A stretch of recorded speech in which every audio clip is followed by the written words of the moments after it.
Well, Scarlet Knights fans, I think it's one of those things where we say, well, that escalated quickly. It's been reported now and confirmed by several sources. Gavin Wimsatt, the highly touted four-star recruit out of Kentucky, who spent last year as the Scarlet Knights starter, has entered the transfer portal. He will be looking to bring his services elsewhere. He is gone, no longer a Scarlet Knight.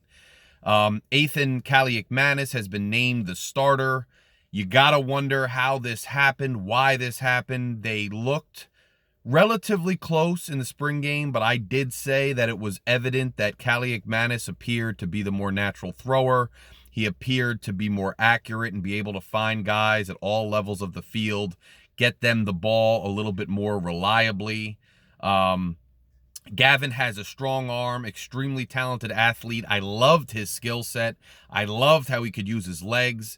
He helped lead us to our first legitimate, bowl victory in years last season. I'll always be a fan of the young man.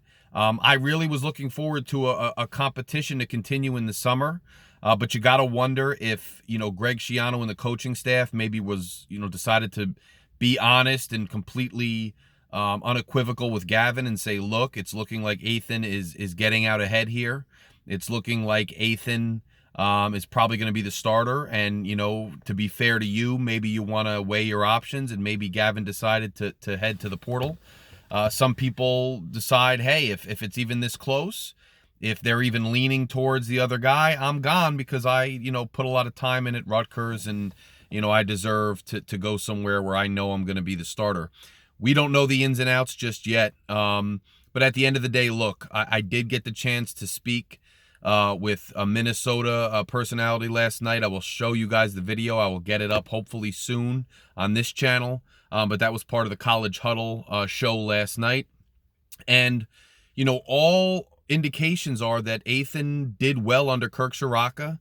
Ethan has shown some really good flashes, although sometimes in practice he lights it up. In the game he might struggle here and there, but overall Ethan has a lot of promise, and Ethan can do a lot for this team.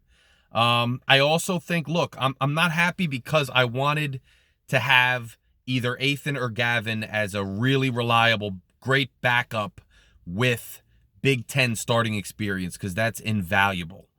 Had we had the chance to have Gavin in there as a backup, or Ethan had Gavin, pulled back ahead of the quarterback battle, I think we would have been even more well situated, would have had a really deep quarterback room. But these days, with the way NIL is, with the way the transfer portal is, with the way the generation is, guys don't want to be backup. They want to go start somewhere, and they're not going to stick around if they don't win the job. So the negative is we're not going to have a guy either way, ready to come in who has Big Ten starting experience. On the other hand, I like this for some reason because, a Johnny Shepard, I know people want to jump right to Serace, but a Johnny Shepard has looked, just passing the eye test. I'm not at practice, but passing the eye test, a Johnny Shepard has looked good. His passes look crisp. He looks decisive. He looks like he's got the arm. He looks like he's got the mind. He looks like he's got the athleticism. I think it might be a little bit of a blessing in disguise to have a Johnny step up into that number 2 spot. Because he's also a year class-wise ahead of Serace. And if he's in that number 2 spot, you don't know what could happen in the next couple of years. And I'm kind of excited to see what happens with a Johnny. I think he might be an underrated get for us last year. So this kind of opens up things for him, which is one of the positives you can get out of this. Again, I liked Gavin. I wanted to see Gavin succeed. I think Gavin has all the physical attributes and athleticism, and I was rooting for Gavin, quite frankly, this offseason to get the job.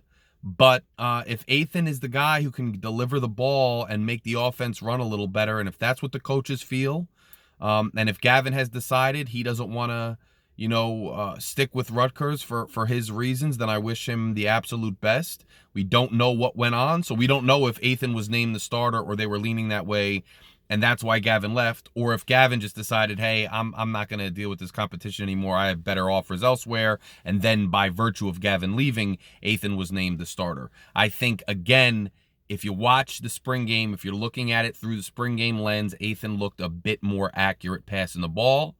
Although he did have mistakes, so it's not going to be like, oh my God, we're going to have this huge revelation. But let's root for Ethan. He's our starting quarterback. Let's go into this season with a lot of promise. I'm still very optimistic about this season. But just an interesting development today, and it's going to change the outlook in some ways for how the offense is going to run and things of that nature. But even if you look at the lens, a lot of guys are reporting back when we targeted Ethan, you're not bringing a kid like that in to be the backup. So maybe the writing was on the wall. I didn't want to believe that because I was still rooting for Gavin. I still thought he had all the tools, and he does have all the tools, but it looks like both parties have decided to move on. So that's where we are. That's my thoughts on it. Let me know your thoughts in the comment, guys. This is the Night Watch podcast, a part of the College Huddle podcast, College Sports Network. I'll be writing a piece soon about Rutgers' outlook in the quarterback situation specifically. If you haven't done so and you enjoy this content and you want an objective, honest look at Rutgers sports from a guy who's out in the workforce, a regular guy just like you, but has some reporting and writing experience, click subscribe. Takes a second. I'm going to wait for you right now to click it. Click it. Thank you for clicking. Get us to 500 before the start of the season. I'm out here on a quick break, getting you news and commenting on the news, even in this sun as it's beating down on me and the lighting isn't great. I apologize for that. Talk to you guys soon. Go Knights.